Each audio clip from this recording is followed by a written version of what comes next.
আল্লাহ বলেন ওয়া আন্নাস সাআতা আতিয়াতুন লা রাইবা ফিহা ওয়া আন্নাস সাআতা আতিয়াতুন লা রাইবা ফিহা ওয়া আন্নাল্লাহা ইয়াবআসু মান ফিল কুবুর। আল্লাহ তাআলা জানিয়ে দেন যে আন্নাস সাআতা, কিয়ামত হবেই হবে, আতিয়াতুল লা রাইবা ফিহা, এই কথার মধ্যে কোনো সন্দেহ নাই। আমরা সবাই জানি যে লা রাইবা মানে সন্দেহ নাই।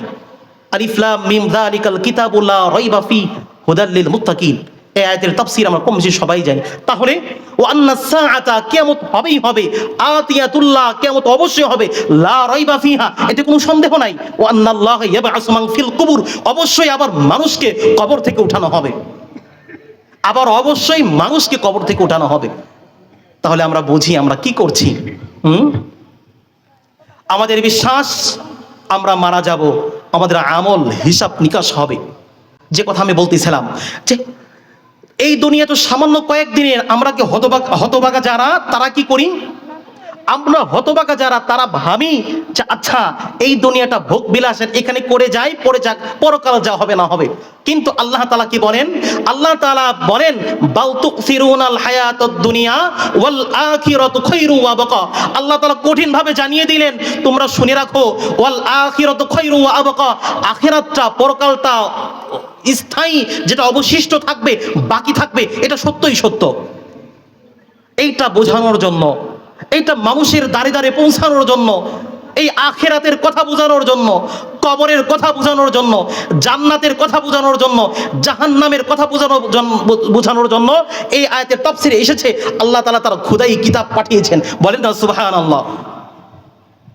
বাল তুকসিরুনাল হায়াতাদ দুনিয়া, এই আয়াতের তাফসীর পড়লে পাবেন যে এই কথাটা বোঝানোর জন্য যে এই দুনিয়া কিছুই না, অল্প কয়েকদিনের জন্য এই দুনিয়াটা, অল্প কয়েকদিনের জন্য এই দুনিয়াটা, এইটা বোঝানোর জন্য আল্লাহ তাআলা তার খোদাই কিতাব পাঠিয়েছেন এবং নবী আর রাসূল পাঠিয়েছেন। বলেন না সুবহানাল্লাহ।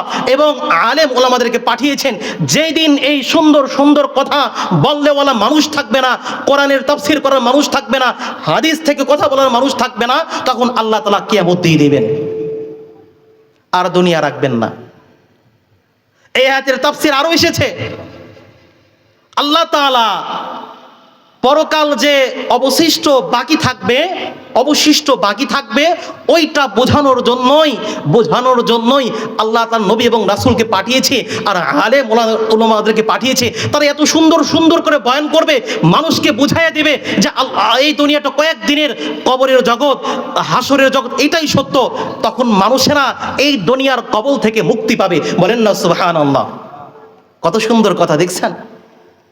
কোনো একটা মানুষ যদি আজকের আলোচনা থেকে এটা নিয়ে যেতে পারেন যে আল্লাহ তাআলা এই দুনিয়াটি যে কয়েকদিনের জন্য পরীক্ষা করার জন্য আল্লাহ তাআলা পাঠিয়েছেন, যে এই দুনিয়া শেষ হয়ে যাবে, তারপরেই তো আমার কবরের জগৎ, ওই জায়গা যে আমি কি দেব হিসাব নিকাশ, তো আমার আমল কি থাকবে।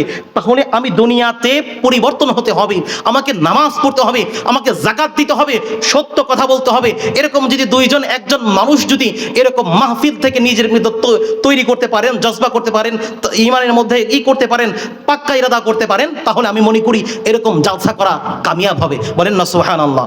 কামিয়াব হবে যে না, জালসা করে উপকার হয়েছে। একটা মানুষের অন্তরে যদি লেগে যায়, একটা মানুষের মধ্যে যদি ভালো লাগে, তাই আমি তো কবর পথেরই যাত্রী, যে কোনো সময় মারা যাব। আল্লাহ তাআলা বললেন যে লিকুল্লি উম্মাতিন আজাল ফাইদা জাআ আজালুহুম লা ইস্তাকিরুনা সাআতাও ওয়া লা ইস্তাকদিমু। আল্লাহ তাআলা বললেন প্রত্যেক জাতির জন্য নির্ধারিত আর নির্দিষ্ট সময় আছে। ফাইদা জাআ আজালুহুম লা ইস্তাকিরুনা সাআতাও ওয়া লা ইস্তাকদিমুন। যখন তার হায়াত শেষ হয়ে যাবে, তার আর এক সেকেন্ড, এক মুহূর্ত আর পিছু করা হবে না। আমার আপনার হায়াত শেষ, এখান থেকেই কবরে চলে যাব, এখান থেকেই চলে যাব। এক মানুষ যদি, দুই চারজন মানুষ যদি এভাবে বুঝতে পারি, বাস্তব তো তাই, বাস্তবেই তো তাই। আমি কবর পথের যাত্রী, আমি মারা গেলেই তো আমার শেষ হয়ে যাবে। তাহলে এরকম মাহফিল করা, বাচ্চাদেরকে কালেকশন করানো, আমাদেরও ফিকির করা, তাহলে ঠিক হবে। তা না হলে অন্যরকম হয়ে যাবে। এই জন্য আমরা ভিতরে তৈরি করি কবর পথের যাত্রী। শেষে কিন্তু আফসোস করলে লাভ হবে না, এ কথাও আল্লাহ তাআলা বলেন। ওয়াজা রাব্বুকা ওয়াল মালাকু সাফফান সাফফা।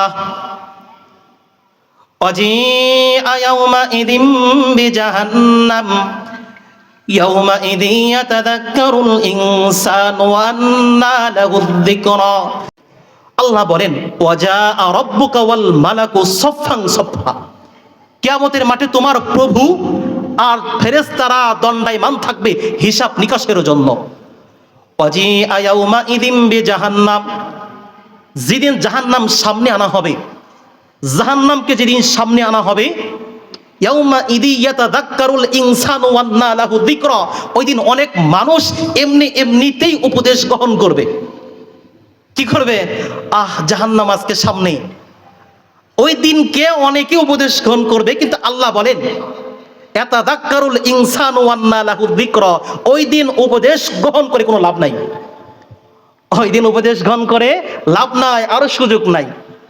আকুলু ইয়া লাইতানি কদ্দামতু লিহায়াতি, আকুলু ইয়া লাইতানি কদ্দামতু লিহায়াতি। আল্লাহ আর একটু সুযোগ দেওয়া যায় না? আর একবার দুনিয়াতে পাঠান। কি করেছি? আকুলু মানে লাইতানি মানে আফসোস করা। আল্লাহ আফসোস, আমাকে আর একবার পাঠান না। আকুলু ইয়া লাইতানি কদ্দামতু লিহায়াতি, আমাকে আর একবার পাঠান, আর একবার পাঠান।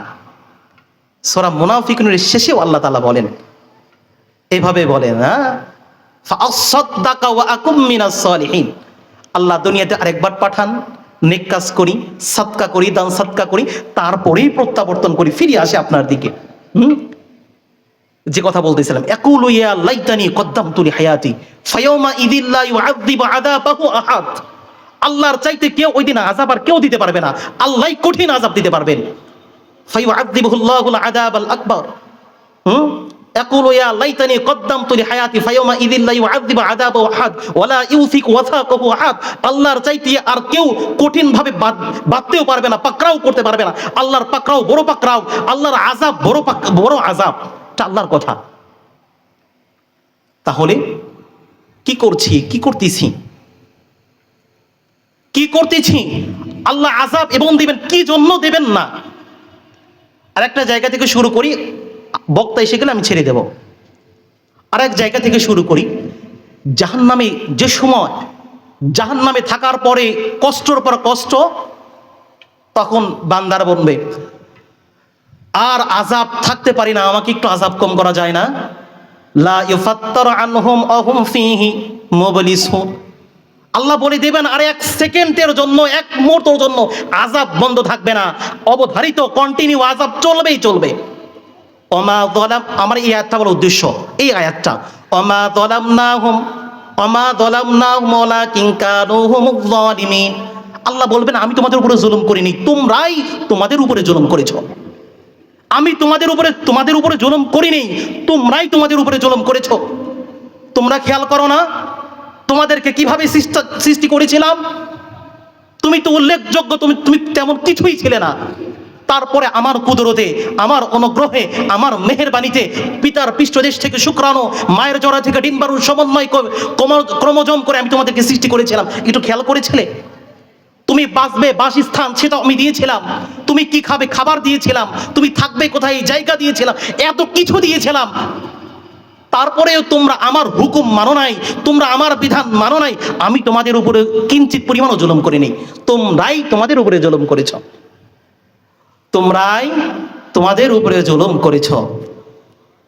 এই জন্য বলতে চাই, আমরা নিজেদের উপরে জুলুম আর না করি, আমরা নিজেদের উপরে আর নিজেরাই জুলুম না করি, কখনোই জুলুম না করি, বরং আল্লাহ তাআলার ইবাদত বন্দেগী করি।